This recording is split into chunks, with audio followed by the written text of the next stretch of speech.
oleh Israel saat hendak mengirim bantuan ke Gaza dalam misi kemanusiaan Global Sumut Flotilla 2026. Dari ratusan aktivis di Global Sumut Flotilla, ada 9 warga Indonesia yang ditangkap oleh Israel.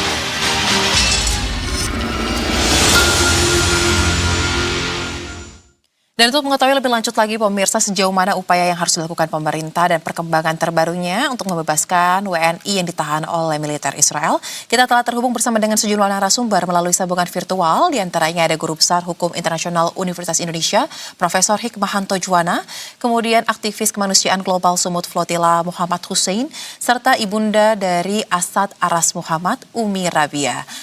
Halo, selamat sore Bapak Ibu, apa kabar? Selamat sore, kabar baik. Selamat sore, Mbak Soga. Baik, terima kasih telah meluangkan waktu bersama kami di Berita Satu Utama ya. Sebelum kita akan menyaksikan terlebih dahulu kumandang azan maghrib, ada waktu sedikit nih menuju ke azan maghrib. Saya ingin ke Mas Hussein mungkin mengkonfirmasi dan juga ingin mendengarkan keterbaruan informasi versi yang Anda dengar soal keberadaan para relawan dan juga aktivis, serta tidak lupa 9 WNI kita yang ditahan oleh militer Israel.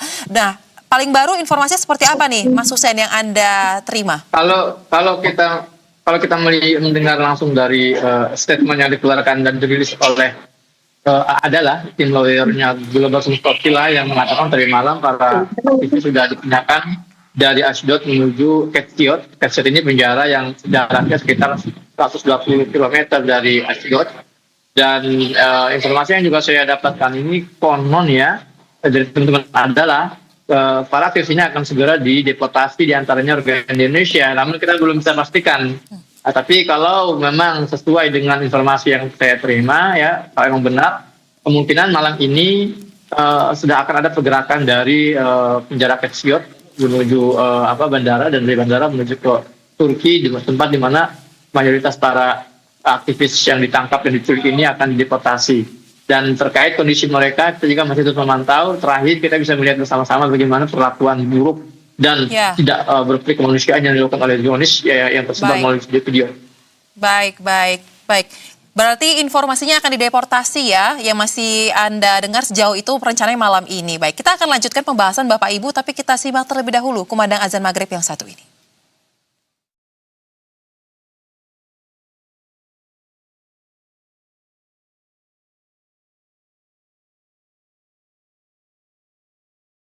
Kami di Berita Satu Utama dan kita lanjutkan dialog. Kembali kepada Mas Hussein. Mas Hussein, Anda kan juga sudah berkecimpung lama ya dalam dunia aktivis terkait dengan persoalan seperti ini. Kami ingin juga mendapatkan perspektif dari Anda. Sebenarnya kalau kita lihat kan intercept yang dilakukan oleh militer Zionis Israel bukan kali pertama.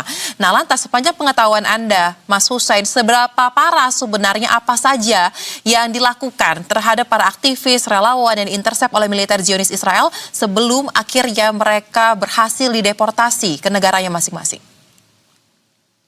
Ya, dari pengalaman sejak 2007, 2008 sampai 2026 ini sudah ada berbagai kapal-kapal kemanusiaan yang berlayar. 2010 misalnya kita pernah mendengar ada Mavi Marmara ya dari Turki. 2010 juga saya juga berlayar dari Latakia Suriah menuju Gaza dengan kapal juga. Dan kami juga diintercept saat itu. Adapun berbagai perlakuan itu berlevel-level ya, bertingkat-tingkat. Kalau yang terparah adalah malam-malam sampai ditembak, dan kita lihat berapa puluhan yang syahid ya dalam saat itu yang dibunuh. Bahkan juga yang ditangkap juga mendapatkan perlakuan yang sangat keji, dan juga ada yang ditahan sampai sangat lama sekali di penjara Zionis, dan meskipun akhirnya bakal dideportasi, artinya memang bukan masalah hukumannya, tapi masalah bagaimana Israel ini sewenang-wenang ya, mereka menganggap bahwa laut internasional itu adalah laut mereka, dan di situ mereka bebas menjalankan undang-undang mereka bebas membajak ya, kemudian menculik, dan ini yang harus menjadi persoalan utama. Adapun ya teman-teman yang berangkat dalam Global Sumut Flotilla terakhir ini ya, saya kenal mereka semua, dan mereka orang kebanggaan Indonesia dan dunia ya, dan mereka semua tahu, mereka paham resiko yang akan mereka hadapi di perjalanan, mereka tahu besar apa bahaya yang akan mereka temui ya di atas laut, karena mereka sedang menantang satu penjahat terbesar di dunia. Tapi mereka, masya Allah ya, terakhir ya saya sampaikan, mereka sudah memiliki prinsip. Mereka sudah punya prinsip, hal terburuk yang mereka dapatkan di tengah laut tidak mungkin lebih buruk dari yang melanda warga Gaza selama 3 tahun terakhir dalam genosida. Baik. Nah, kalau begitu dari pihak keluarga, mumpung di sini ada perwakilan salah satu dari relawan atau aktivis yang turut diintersep, ada Umi Rabia. Pertama-tama kami sampaikan, kami turut prihatin ya Umi atas apa yang terjadi kepada teman-teman relawan, termasuk Aras dalam kondisi saat ini. Nah, Umi, mungkin bisa diceritakan sampai dengan di titik hari ini, apakah sudah ada informasi mungkin yang diterima secara personal oleh pihak keluarga tentang kondisi dan juga bagaimana kelanjutan pemulangan dari Aras Asad Muhammad? Ya, bismillah. Terima kasih Mbak Ayu. Izinkan kami menyampaikan dan sekaligus menjawab pertanyaan Mbak Ayu bahwa sampai saat ini, sampai detik ini, kami belum mendapatkan kabar informasi apapun tentang kondisi dan keberadaan Ananda Asad. Baik, belum ada kabar apapun ya sampai dengan hari ini. Lantas Bu, untuk informasi yang diterima keluarga tentang bahwa Asad turut menjadi salah satu yang diintersep, diculik oleh militer Zionis Israel, ini tahunya dari mana berarti Bu?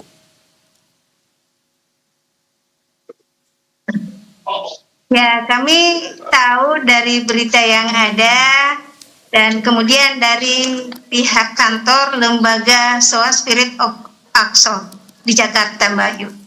Baik, dapat informasi dari kantor ya. Nah, terakhir kalau komunikasi langsung dengan Asad di hari apa, masih ingat nggak Bu? Dan apa isi komunikasi tersebut? Ahad pagi, Mbak Ayu. Hari Minggu? Iya Mbak Ayu. Apa yang disampaikan oleh Asad saat itu?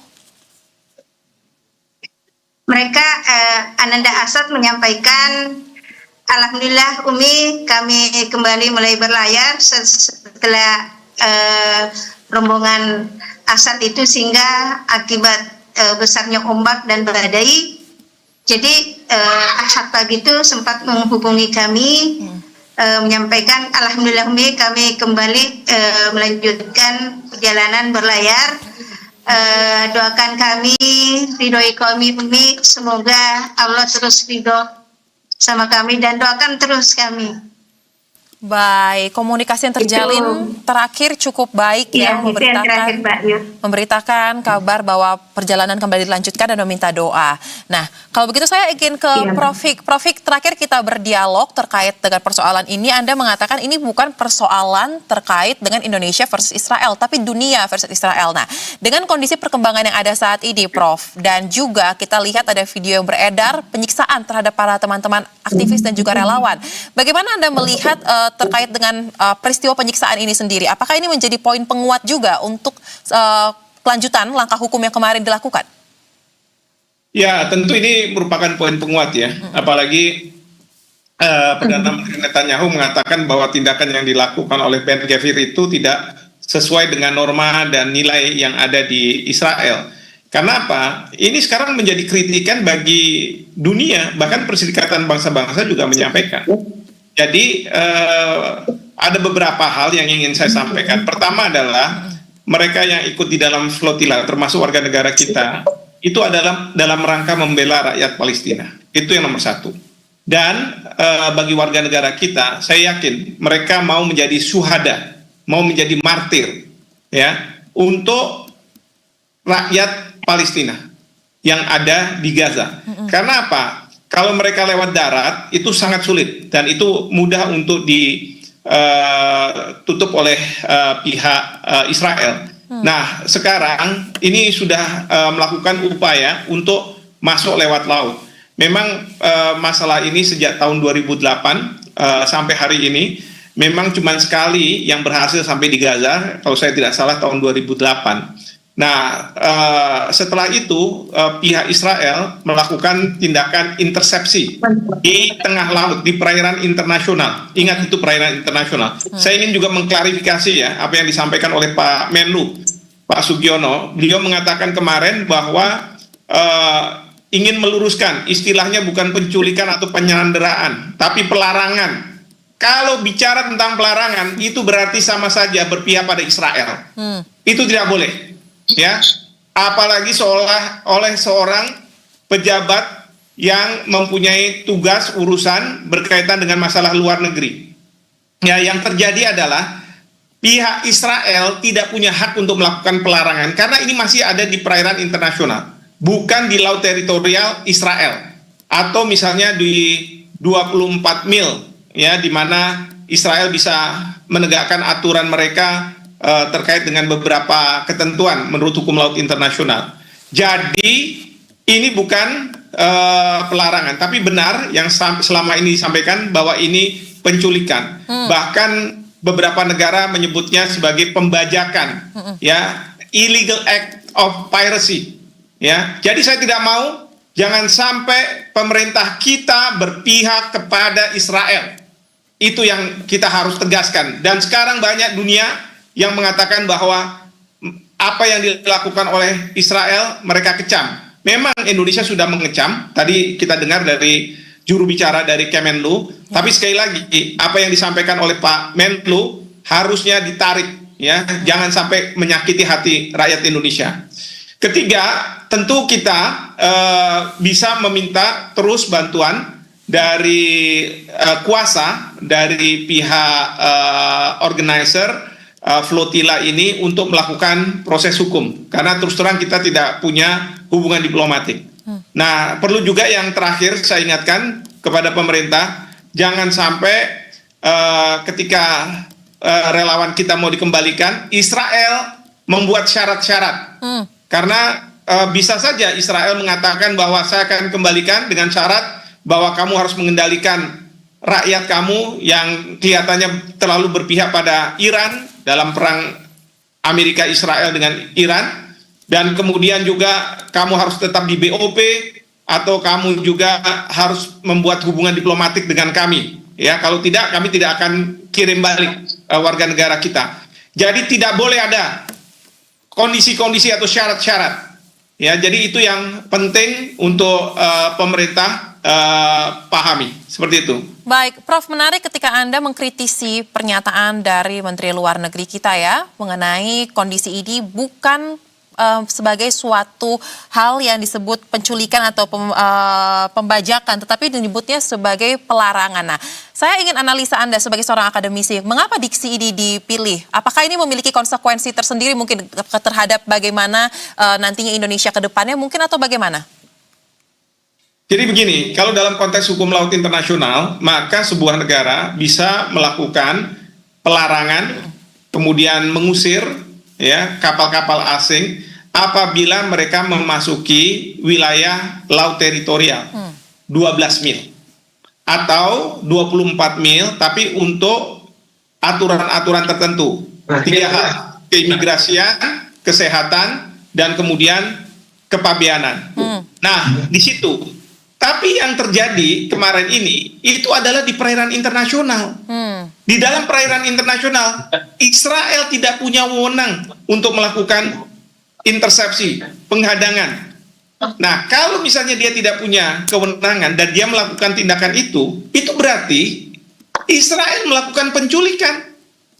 Israel melakukan penyanderaan secara tidak sah. Begitu, karena ini di perairan internasional. Jadi saya heran ketika Bapak Menlu mengatakan bahwa justru beliau mengatakan bahwa ini bukan penyanderaan, bukan penculikan, tapi ini merupakan tindakan pelarangan. Seolah-olah kita ada di pihak Israel begitu. Memang kelihatannya diksi, ya, pelarangan dengan misalnya penculikan. Tapi konsekuensi secara hukumnya berbeda. Betul. Begitu. Baik, itu yang tadi saya ingin tekankan. Perbedaan diksi ini bisa menimbulkan konsekuensi hukum dan juga konsekuensi dalam beberapa aspek ke depannya. Nah, tanggapan mungkin dari Mas Hussein terkait dengan respons yang dicoba tunjukkan oleh pemerintah kita atas kondisi ini seperti apa? Ya, kalau saya melihat statement dari pemerintah, ya, pertama saya apresiasi dulu, ya, ada usaha-usaha meskipun sebatas di media kan. Tapi kalau saya melihat responnya itu menunjukkan ini kurang empati sebetulnya. Ketika menyederhanakan, bahkan memsimplifikasi Ini masalah berat loh. Penculikan dan pembajakan ini bukan soal sembarangan. Kapal-kapal itu yang berlayar itu bukan kapal-kapal gratis, itu kapal yang kita beli itu yang dikumpulkan oleh masyarakat dunia termasuk Indonesia. Artinya ini adalah sebuah tindakan ilegal yang jelas sekali terpampang dan dilakukan di siang hari pula. Dan betul kata Prof. Hikman tadi, ini dilakukan di laut internasional. Makanya tadi saya awal mengatakan bahwa Israel ini seolah lagi menunjukkan kepada dunia bahwa seluruh laut-laut yang ada di wilayah internasional itu laut mereka. Ini bahaya. Kalau mereka berani melakukan tindakan ilegal ini dan tindakan pembajakan ini di laut internasional, apa yang akan menjamin bahwa mereka tidak akan melakukan itu di negara kita, di laut kita gitu kan? Bahkan sebelumnya mereka menangkapnya itu di laut Siprus dan laut Yunani. Artinya ini sebuah kejahatan yang serius sekali. Maka saya berharap pemerintah ini tidak hanya fokus pada ada upaya misalnya membebaskan mereka dari penculikan, tapi juga fokus pada punishment, ketegasan. Apakah lupa pemerintah Indonesia beberapa waktu yang lalu Israel juga menembaki dan membunuhi para pasukan perdamaian Indonesia yang ada di Libanon? Apakah lupa? Lalu sekarang juga ada pembajakan, tindakan juga dianggap biasa. Ini kan bahaya sekali. Kita harus memberikan istilahnya satu contoh yang baik lah kepada masyarakat bahwa yang dilakukan oleh para aktivis ini adalah diantaranya mengawal cita-cita dan visi misi para pendiri bangsa kita, yaitu apa? Yaitu ikut mengawal kemerdekaan bangsa yang terjajah. Dan kali ini yang dilakukan masyarakat itu adalah mewujudkan visi misi itu. Maka tolong support dengan maksimal. Dan yang terakhir, fokusnya tidak hanya pada penangkapan ini, tapi pada Gazanya gitu. Dan ini saya minta kepada teman-teman media juga, jurnalis juga, masyarakat, fokusnya pada Gaza yang sampai hari ini belum ada usaha serius dari dunia untuk mendobrak blokade Gaza dan membuka koridor kemanusiaan. Maka dari itu saya harap setelah mereka pun pulang, pemerintah dan masyarakat berbondong-bondong untuk menggunakan segala cara strategis untuk bisa membongkar dan mendobrak blokade ilegal Israel terhadap Gaza. Itu tujuan utamanya. Baik. Jangan sampai kita di tengah situasi ini kehilangan arah ya, karena terlalu banyak disrupsi yang terjadi. Menarik untuk kita lanjutkan lagi terkait dengan pembahasan hal ini. Tapi Bapak Ibu, kita tahan dulu karena kita akan jeda, dan usai jeda dialog akan kami lanjutkan di Berita Satu Utama.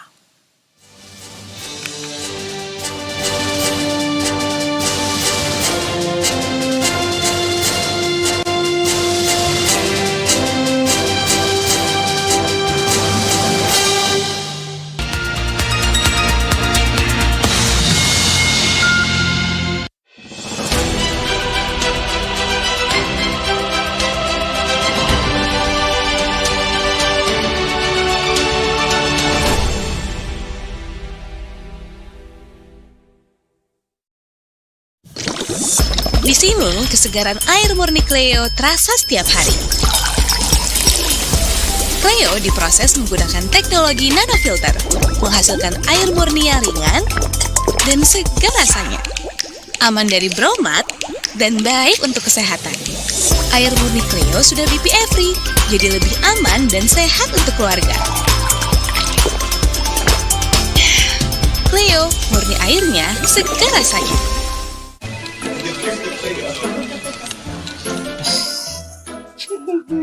Sih, Cak? Ini gue lagi bikin stiker, lucu banget kan? Lo tau gak sih kalau bikin kayak gini, lo gak boleh. Kenapa? Dipidana 2 miliar. Masa sih? Lo tau dari mana? Gue baru baiknya di berita1.com. Kreatif boleh, asal sesuai aturan. Lo mendingan hapus deh sekarang daripada lo kena. Oke, gue delete. Delete, cepetan. Baca selengkapnya di berita1.com. Mari rakyat semesta, lepas hasrat berpesta, semesta berpesta.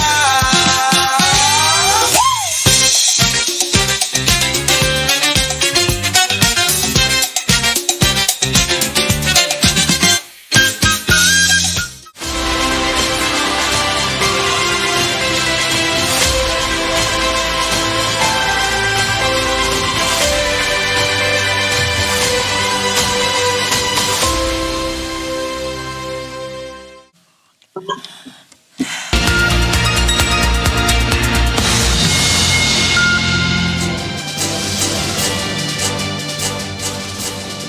kasih pemirsa, Anda kembali bersama kami di Berita Satu Utama. Dan tadi kita sudah menyaksikan di segmen sebelumnya bagaimana kritik keras yang disampaikan oleh Prof. Hik dan juga Mas Hussein ya, mengenai ketegasan yang diharapkan dari pemerintah, tidak hanya dari sisi tutur kata tetapi juga dari sikap dan juga dari perbuatan ya, terkait dengan persoalan ini. Nah, karena kita berharap juga kondisi ini tidak membuat kita hilang arah dan lupa akan perjuangan utamanya, yaitu untuk teman-teman di Palestina, kemerdekaan dan juga perdamaian. Nah, saya ingin cerita dari Umi Rabia, mungkin menceritakan bagaimana sebenarnya awal mula dari Asad ini yang terpanggil untuk ikut dalam misi kemanusiaan menembus blokade Gaza, dan upaya terakhir yang coba dilakukan yang diketahui oleh keluarga, apakah ada banyak sekali rintangan yang mungkin dialami oleh Ananda Asad hingga akhirnya berhasil untuk berangkat? Apa pertanyaan? Umi, apakah... Iya Mbak Yu, Baik. mohon maaf Mbak Yu, bisa diulangi pertanyaannya? Baik. Umi, boleh tolong diceritakan bagaimana terkait dengan cerita Ananda Asad yang terpanggil untuk ikut dalam misi kemanusiaan ini, dan apakah dalam kemarin proses keberangkatannya ada kendala mungkin yang dialami atau tidak? Ya, baik Mbak Yu. Asad adalah hamba yang beriman, punya kepedulian yang tinggi, punya empati.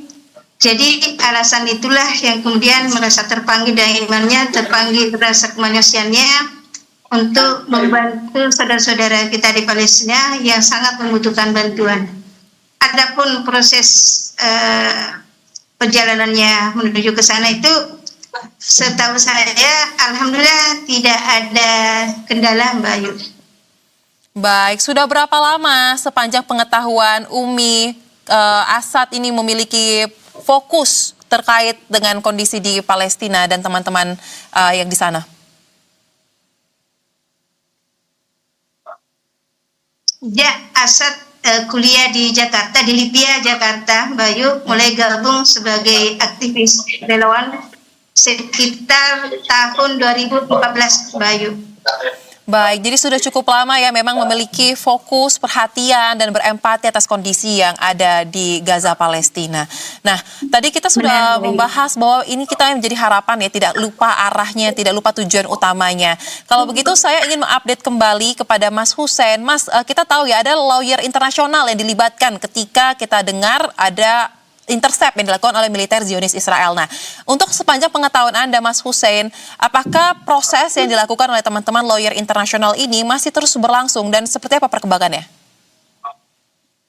Ya, jadi teman-teman para steering committee di Global Smooth Flotilla ini mereka mayoritas adalah orang berpengalaman dalam misi kemanusiaan baik jalur darat maupun jalur laut. Jadi di antara persiapan profesional mereka itu adalah menyiapkan tim lawyer yang bernama Adalah, itu tim lawyer khusus ya yang menangani berbagai permasalahan pasca intercept atau pembajakan oleh Zionis Israel terhadap para aktivis. Nah, dan sejauh ini komunikasi antara teman-teman GSF ya dengan Adalah terus berjalin ya, dan kami juga ada dalam grup tersebut, grup khusus dari Adalah, dan memang biasanya perlu tim Adalah ini, para lawyer Adalah ini membutuhkan waktu antara 3 sampai 1 pekan untuk bisa benar-benar mengeluarkan para aktivis yang diculik dan disandra oleh Zionis Israel, dan mereka juga lah salah satunya tim lawyer yang diberikan akses oleh Israel ya, karena isinya memang adalah aktivis-aktivis dunia, lawyer-lawyer dunia yang tergabung, dan mereka aktivis yang selama ini berusaha untuk mengadvokasi tidak hanya aktivis Global Smooth Flotilla, tapi juga aktivis-aktivis lain yang kaitannya dengan usaha berdiri bersama Palestina. Yeah. Selain juga teman-teman Adalah juga tahu saya itu para pejabat tinggi diplomat dari negara-negara para korban itu juga mereka mendapatkan akses meskipun terbatas baik dari Eropa maupun negara-negara Arab, Turki juga, dan mereka inilah yang biasanya memperjuangkan sampai akhir bersama tim adalah memperjuangkan agar para relawan ini benar-benar bisa keluar dan bebas dari tahanan dan dipulangkan kembali ke negara masing-masing. Dalam hal ini Indonesia juga harusnya juga mereka mendapatkan jasa ini, jasa yang tidak bayar jasa ini yang disediakan oleh teman-teman lawyer adalah. Baik, nah kalau begitu Prof Fik, ini kan sepanjang tadi yang disampaikan oleh Mas Hussein, proses upaya hukum yang dilakukan oleh teman-teman lawyer internasional masih terus berlangsung. Nah kalau dalam kasus seperti ini Prof, yang akan dimintakan pertanggungjawabannya itu berarti jatuhnya kepada negara atau kepada Perdana Menteri atau seperti apa sih Prof? Konteksnya mungkin bisa diberikan gambaran. Tanggung jawab ke siapanya? Ke pihak Israel ya? Betul. Ke pihak Israelnya. Iya. Ya, tentu kan kalau misalnya kalau ada penangkapan yang tidak sah itu biasanya dalam konteks hukum itu ada proses yang mempermasalahkan penangkapan itu sah atau tidak. Jadi kalau misalnya di Indonesia itu ada lembaga pra-peradilan. Saya sendiri tidak tahu sistem di Israel, tetapi saya yakin pasti ada hal tersebut. Nah, tentu lawyer yang sudah disewa oleh organizer itu akan mempermasalahkan tindakan yang dilakukan oleh otoritas Israel, mengingat ini masih ada di perairan internasional, bukan di wilayah Israel, wilayah teritorial Israel. Nah, yang kedua adalah tindakan yang misalnya melukai mereka-mereka yang dibawa ke pelabuhan. Ini juga dilakukan oleh Menteri Keamanan Israel, Ben-Gvir. Ini juga bisa dipermasalahkan menurut saya, karena tindakan ini tidak sesuai dengan hak asasi manusia. Sejahat-jahatnya orang, katakanlah begitu kalau misalnya ada penjahat, itu harus tetap dihormati hak asasi manusia. Sementara kalau misalnya kita bicara terkait dengan mereka yang naik dalam flotila ini kan dia menjalankan misi kemanusiaan. Mereka orang sipil, mereka tidak ada niat jahat, walaupun dari pihak Israel itu dianggap bahwa mereka punya niat jahat karena mereka akan berhubungan dengan para pelaku teror di Gaza, yaitu Hamas. Nah, tapi kan itu perspektif dari Israel. Nah, itu yang sekarang ini dunia mengatakan bahwa tindakan yang dilakukan oleh Israel ini adalah tidak benar. Bahkan sekarang dengan adanya video yang dimunculkan oleh Ben-Gvir ke berbagai sosial media, itu pemerintah dari warga yang ikut dalam flotila ini sekarang justru bereaksi, mengecam tindakan yang dilakukan oleh pemerintah Israel, khususnya Ben-Gvir. Seperti itu. Baik. Nah, kalau begitu, Prof, dengan kita lihat apa yang dilakukan oleh Israel ini mendapatkan kecaman juga dari banyak negara, karena kan tidak hanya warga negara Indonesia, tapi juga aktivis dari berbagai negara. Kami mencatat di sini setidaknya ada 3 negara yang sudah menyampaikan secara keras, yang kami catat ada Italia, Prancis, dan juga Korea Selatan mengecam terkait dengan apa yang dilakukan oleh Israel. Pertanyaannya, Prof, secara hukum internasional, apakah ada konsekuensi hukum mungkin yang bisa diterima juga ketika masing-masing negara ini, mungkin yang ada relawannya ikut dalam konvensi tersebut, juga bisa mengajukan terkait dengan gugatan atau seperti apa langkah hukum bisa dilakukan oleh negara-negara masing-masing? Ya, memang menjadi permasalahan ini karena pertama ini kejadiannya di Israel. Jadi tentu di negara-negara di mana warganya itu diperlakukan secara tidak baik oleh otoritas Israel, mereka mungkin handicap kalau misalnya dibawa ke peradilan di negara mereka. Tetapi menurut saya yang bisa dilakukan, terutama bagi negara-negara yang punya hubungan diplomatik, mereka bisa melakukan upaya perlindungan terhadap warganya. Itu pertama. Dan yang kedua, seperti Kanada, karena kejadian ini, itu Duta Besar Israel di Kanada dipanggil oleh Kementerian Luar Negeri Kanada. Dan kemudian diberikan peringatan karena warganya diperlakukan tidak semestinya. Jadi ini yang disebut sebagai diplomatic protection.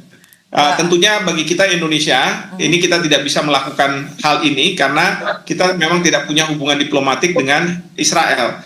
Tetapi saya berharap bahwa pemerintah kita itu mengecam dengan keras dan konsisten, ya. Jangan seperti Pak Menlu menggunakan istilah pelarangan itu yang seolah-olah itu akan menyakiti hati banyak orang Indonesia, ya, karena seolah-olah Indonesia sekarang berpihak pada Israel. Sekali lagi, ini harus hati-hati pemerintah kita, jangan sampai rakyat marah karena apa yang dilakukan oleh pemerintah, ya.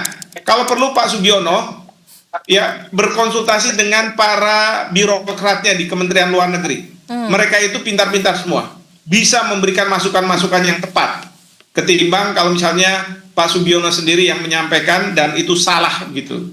Demikian. Baik, catatan yang sangat penting ya, kita harap ini juga bisa didengar dan dicatat oleh pihak Kementerian Luar Negeri. Nah, Mas Hussein, kami ingin kembali ke Anda. Tadi kita sudah singgung bahwa tidak hanya Indonesia, tapi banyak negara yang juga mengecam, bahkan juga bisa melakukan proteksi secara diplomatik tadi kalau seperti apa dikatakan oleh Prof. Fik. Nah, tapi untuk persisnya, Mas Hussein, sepanjang data yang Anda terima hingga saat ini, kalau kita lihat di awal kan katanya 300 hingga 400 aktivis yang ditahan. Nah, terakhir data yang Anda terima itu ada berapa ratus sebenarnya, dan apakah semuanya ini juga akan sama dengan teman WNI kita yang akan dilakukan proses deportasinya, pemulangannya pada malam ini, atau gimana? Iya, angkanya memang sekitaran 400 sampai 500 aktivis yang diculik dari total 2 gelombang Global Smooth Flotilla dalam 2 pekan terakhir ini. Adapun proses pemulangannya ini biasanya ya yang sudah ini tidak sama. Ada yang dipulangkan ke Siprus atau deportasi, ada yang dideportasi langsung ke negaranya, ada yang deportasi langsung ke Turki, bahkan ada yang ditahan sampai berhari-hari bahkan berbulan-bulan. Itu semua tergantung keseriusan pemerintah mereka ya, dan para pejabat diplomatiknya dalam berusaha memulangkan para penculik itu, para korban penculikan itu. Namun ada satu hal yang ingin saya garis bawahi, dari sini kita belajar bahwa memang Israel ini berusaha juga membangun narasi penting ini ya, berusaha membangun narasi bahwa mereka memperlakukan para aktivis terutama dari Indonesia ya, dengan cara yang manusiawi, dengan cara yang baik gitu kan, meskipun narasi ini sangat bertentangan ya, kontradiktif dengan pemandangan yang kita lihat serta verbal abuse yang disampaikan oleh pejabat ekstremis mereka Ben Gvir. Dan yang juga tidak kalah penting, ini pesan saya untuk pemerintah ya dan teman-teman media. Di sini akan muncul ya narasi-narasi yang salah, gagal atau mungkin sengaja menjadikan isu ini menjadikan motivasi agar Indonesia mulai membuka hubungan diplomatik. Ini penting sekali karena kalau saya pribadi ya yang lama di dunia content creator memahami narasi ini akan muncul bahwa makanya kedepannya Indonesia harus buka hubungan diplomatik dengan Israel, normalisasi. Orang seperti ini benar-benar gagal paham atau disengaja menjadi corong-corong Zionis di Indonesia untuk untuk menghinakan dan merendahkan cita-cita bangsa kita, yaitu berdiri bersama bangsa yang terjajah dan berusaha untuk mengakhiri penjajahan. Bukan malah menormalisasi penjajahan lalu kita membuka hubungan diplomatik dengan Israel. Ini hati-hati jebakan yang sedang disiapkan oleh mereka. Baik, oleh karena itu sangat penting ya untuk dijaga, semua mata harus mengawasi terkait dengan perkembangan persoalan ini. Nah, Mas Hussein, kita lihat tekanan internasional, publik internasional juga semakin kencang dalam persoalan ini. Dalam pengalaman Anda, apakah tekanan publik sampai kecaman yang disampaikan oleh beberapa negara tadi seperti Italia, Prancis, Korea Selatan, ini bisa mempercepat proses pemulangan dari teman-teman aktivis yang kemarin diintersepsi? Iya, pastinya. Dan di sini saya ingin berterima kasih juga kepada Ben Gvir yang menunjukkan watak asli Israel, yang menuduh para aktivis ini sebagai teroris, kemudian juga memberikan serangan-serangan verbal ya, dan juga cacian hinaan. Ini yang sebetulnya semakin memotivasi negara-negara tersebut, negara-negara Eropa, negara-negara Timur dalam berusaha untuk mengadvokasi dan mengamankan para aktivis ini. Dan kalau kita bisa melihat gestur yang ditunjukkan oleh Ben Gvir, pejabat ekstremis itu menunjukkan mereka kalah dan mereka tertekan sekali. Mereka tidak bisa menghadapi tekanan besar yang dihadapi yang datang dari dunia internasional. Akhirnya mereka menunjukkan dengan kemarahan reaksional seperti itu, dan terbukti ke gestur gestur ekstrim yang ditunjukkan oleh Ben Gvir ini bahkan dinotis oleh Netanyahu dan beberapa pejabat tinggi Israel bahwa ini sebuah kebodohan dan sebuah kekonyolan. Artinya ini ya menunjukkan ada perpecahan di dalam internal Israel sendiri. Betul. Dan juga tindakan yang tidak berpikir kemanusiaan yang ditunjukkan oleh Ben Gvir dan Israel ini semakin membuka mata dunia dan semakin memperkokoh soliditas para aktivis, dan dunia semakin memberikan pencerahan kepada dunia bahwa memang di sini yang bermasalah bukan para aktivis, tapi yang bermasalah adalah entitas yang disebut dengan Zionis Israel. Baik, nah kalau begitu karena waktu kita terbatas, saya ingin sambil kita mengawal terkait dengan proses hukum yang berlangsung dari teman-teman lawyer internasional, kemudian juga pemulangan yang akan terus berproses hingga sampai ke tanah air, Umi Rabia, jika bisa menyampaikan pesan langsung kepada pemerintah atas kondisi ini, apa yang ingin Anda sampaikan dan harapan Anda untuk Ananda Asad, silakan. Baik Mbak, kami sebagai warga negara Indonesia, kami sangat berharap agar pemerintah segera mengambil tindakan dan berupaya agar Asad beserta teman-temannya aktivis yang lain segera dibebaskan dalam kondisi terbaik. Baik, tapi apakah dengan kondisi ini membuat Ibu dan juga mungkin keluarga memiliki rasa kekecewaankah terhadap misi-misi kemanusiaan, atau ini justru semakin memperkuat Bu untuk terus berjalan menuju kepada tujuan bersama, yaitu kemerdekaan dan juga kedamaian di Gaza? Tidak sama sekali Mbak Ayu, kami justru sangat mendukung penuh dengan misi yang dilakukan oleh Asad. Baik, itu yang kita harapkan ya, peristiwa ini tidak menjadi presiden buruk bagi misi-misi kemanusiaan dan tetap terus bergelora di hati masyarakat. Terima kasih untuk waktu yang dibagikan, kita kawal bersama Bapak Ibu bagaimana teman-teman WNI kita bisa pulang sampai dengan ke tanah air, dan tadi bahwa sikap ketegasan dari pemerintah baik dari tutur dan juga dari perbuatan ini bisa semakin terlihat dalam hal-hal ke depannya. Salam sehat, selamat kembali beraktivitas. Terima kasih. Ya, terima kasih.